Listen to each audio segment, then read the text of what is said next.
Colossians 1:28 and 29 says, "So we tell others about Christ, warning everyone and teaching everyone with all the wisdom God has given us.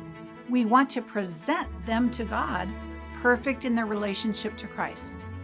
That's why I work and struggle so hard, depending on Christ's mighty power that works within me."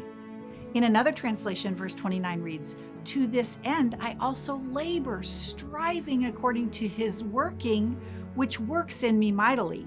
So the reason Paul is working hard is to see people grow in the Lord and live a godly life. But let's examine what he says about the way he works. Verse 29 is packed with 5 different variations of the word work. Kappaeo means to labor with wearisome effort.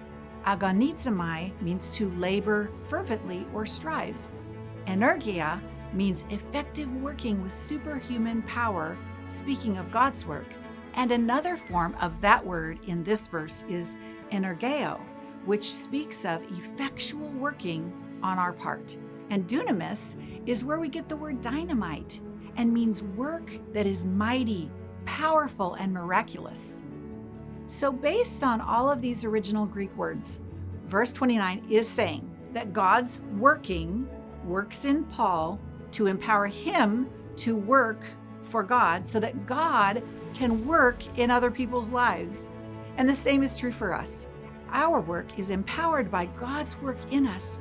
That's the only way we will bear fruit and see God working in our lives and in other people's lives. Philippians 2 verse 13 says, "For God is working in you, giving you the desire and the power to do what pleases him." Ephesians 3:20 says, "Now all glory to God who is able through his mighty power at work within us to accomplish infinitely more than we might ask or think." Colossians 3:23 says, "Work willingly at whatever you do, as though you were working for the Lord rather than for people." God's working is an action and power that always accomplishes what he intends. On our own, our working can be successful or unsuccessful. We're not always sure how things will turn out, but God's working is sure, and we can trust that he is always working on our behalf. So as we unite ourselves with God and seek his purposes and allow him to work in us, we can be confident that he will accomplish his will through us.